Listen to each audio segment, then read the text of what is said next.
There's a lot of bait talk out there all the time about, what bait's this, whatever. And I've done some articles about it. And, one of them was Quest for the Cure, guys looking for that perfect bait that's going to solve all their problems of why they're not catching fish. And in my opinion, there is no perfect bait. There's baits for specific situations, and there's baits that work for specific anglers. So I'm just going to take this opportunity to kind of go over my top 5 favorite swim baits of all time. They were perfect for me. They may not be good for somebody else, but they worked great for me. I'll list the reason why, and I'll break down the details, the ins and outs, the particulars of said baits. So we'll start it off just kind of in chronological order of discovery. And the first of that is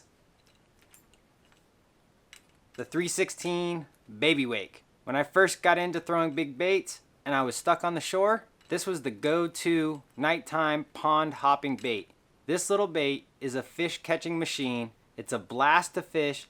There's several different ways you can retrieve it in order to encourage strikes. What I often found was a real simple, slow, methodical retrieve where you didn't get any sound coming out of the bait. Just a nice little wobble up there on the surface, just kind of causing a little wake with the occasional pause of psh, psh, where you give it little twitches. And what that causes the bait to kind of flip and gives it a little splash, and then it instantly flip back again and gives it another little splash. So you got this wobble going through the water to a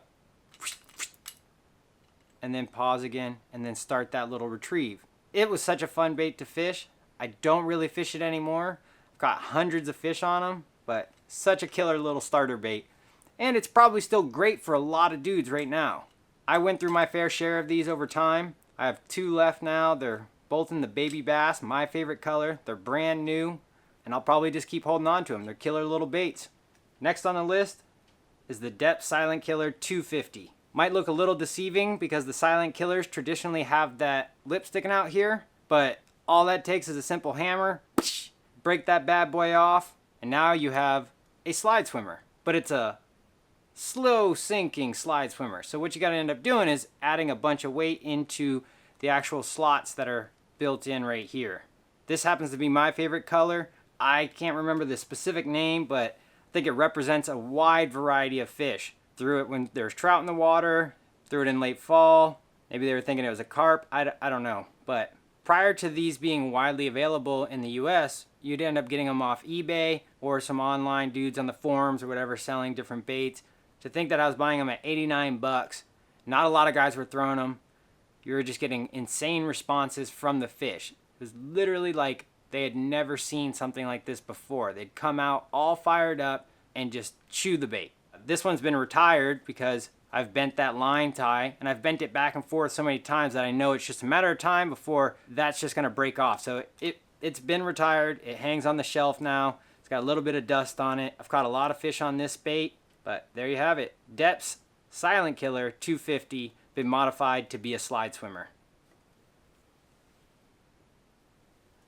Then not long after the Depth Silent Killer, I came into the Hinkle Trout. I had hit up Hinkle and told him, I had like this glide bait style thing going on, and he expressed that he had a bait very similar in action. At first, he actually gave me a 9-inch version of this same bait. It just didn't kind of have the same action I was looking for. It was a little bit tighter, a little less stable. So we ended up swapping it out, and he actually gave me this. This is the prototype for what everybody now has as the Hinkle Trout. A couple key differences with it is it has a very traditional swim bait hinge in there, but the real secret is inside the joint as we have rubber bumpers. So the bait is relatively quiet once that joint hits together. I don't know how well you can hear that, but it's pretty much non-existent because when the bait's in the water, rarely is it hitting that hard.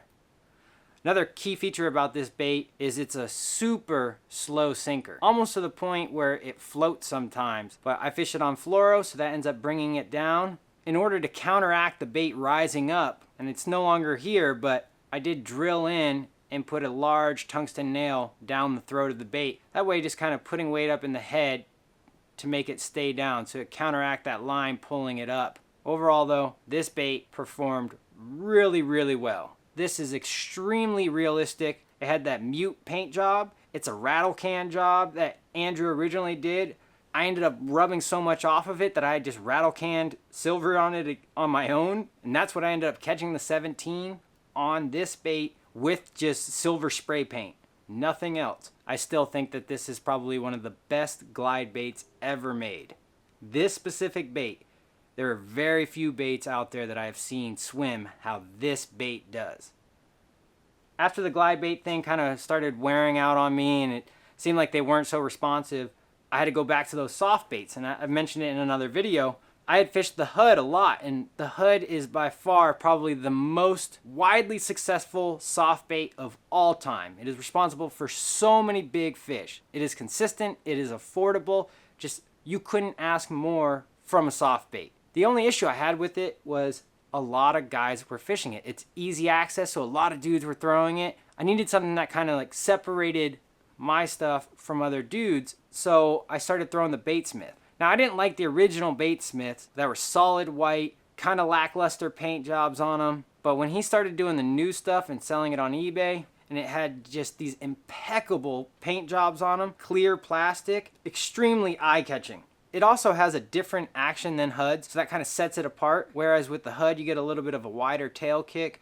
This is a little bit more subtle. It's kind of a little doot. There's not a lot going on there, but I think that was good at the time because it was almost just like cutting through the water. It still had some pull on your rod, but it's just cutting through the water. It's real subtle, just like a trout that's just kind of clueless swimming through the water. In all honesty, though, there's some serious drawbacks with the bait.